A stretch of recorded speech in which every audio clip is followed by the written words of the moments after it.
ma mère, dites-moi que c'est un cauchemar. Dites-moi que c'est un mauvais rêve. On est la pire équipe d'Europe, les gars. Oula. On est l'équipe la plus nulle du monde. La plus nulle. Même le FC Miami, ils sont plus forts que nous. C'est grave. 0,0. Égale la tête à Benedetto. Oula, les gars, 0 point. Des Coca 0. Comment c'est possible? Lyon, ils jouent pas la Ligue des Champions.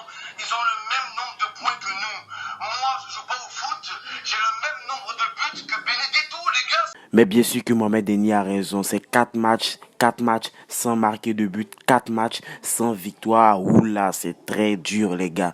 Pour les grandes équipes comme le Barça, je vous invite à ne pas faire ça chez vous, à l'école, ni ailleurs. Salut l'équipe, j'espère que vous allez bien. Aujourd'hui, on se retrouve dans une nouvelle vidéo où on va ensemble analyser le match du FC Barcelone contre l'Osasuna. On va faire dans cette vidéo l'avant-match. On va débriefer un peu le match. On va faire aussi l'actualité en ce qui concerne le club catalan. Donc, accrochez-vous bien, on est parti pour une nouvelle vidéo.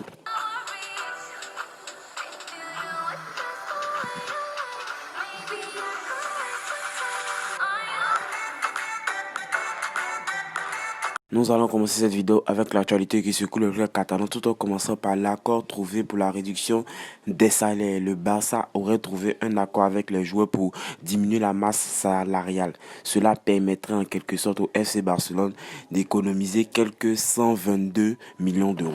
Aussi, nous avons la blessure de Gérard Piqué qui devrait être absent de 2 à 4 mois, je ne sais pas précisément. Aussi, on a une info mercato comme quoi le Barça se disputerait avec Liverpool pour l'achat de Garay, le joueur de Valence. Est-ce que l'opération pourra se faire avec les moyens aussi faibles qu'a le Barça cette saison? Affaire à suivre. Quand je vous dis Barça versus Osasuna, d'autres me diront que le Barça sortirait peut-être avec 6-0 ou même 4-0 parce que l'Osasuna n'est pas une équipe qui est très bien classée en Liga. Eh bien, je vais vous rappeler que l'Osasuna nous a battu lors du dernier match de Liga la saison dernière sur un score de 2-1. Donc, ce n'est pas une équipe très facile à jouer, quoique ils ne sont jamais presque dans la première partie de tableau. On verra comment le Barça évoluera. On aura besoin aussi de préserver quelques joueurs puisqu'on n'est pas à l'abri de toute blessure, raison pour laquelle Messi et Frenkie de Jong ont été préservés pour le match contre le Dynamo Kiev. Alors, il est bon à savoir que le Barça sort d'une victoire contre le Dynamo Kiev sur un score de 4-0 où on a eu un Braithwaite qui a carrément porté l'équipe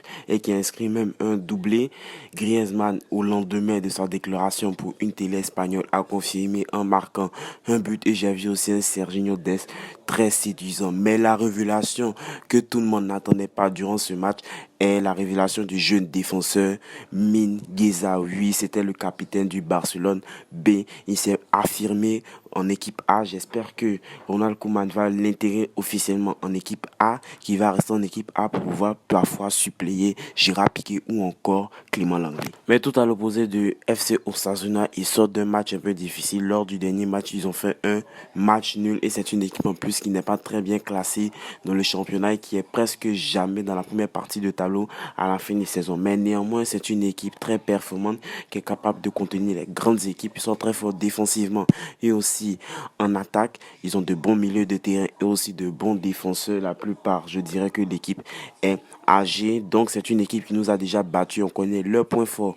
et leurs points faibles. Il va falloir exploiter ces points faibles pour pouvoir tirer au mieux l'équipe du Barça vers le haut et gagner peut-être même sur un score un peu plus lourd que ça. Oui, je vais voir un score lourd pour ce match.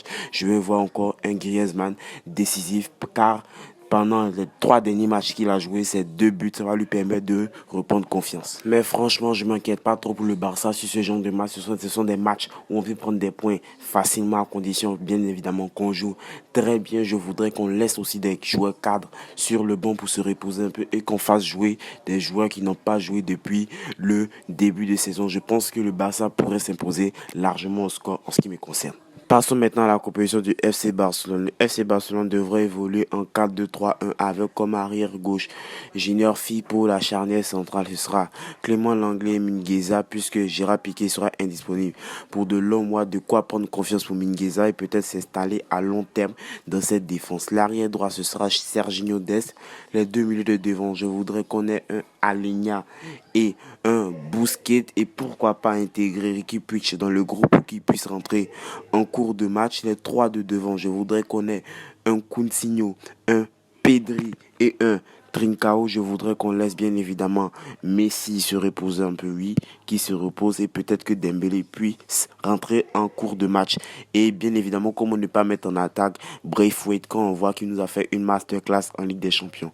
Peut-être ce sera un peu plus injuste pour Antoine Griezmann, mais je serais favorable à une entrée d'Antoine Griezmann à l'heure de jeu, peut-être à la 60e minute. Si tu as kiffé cette vidéo, n'oublie pas de t'abonner, de liker, de partager.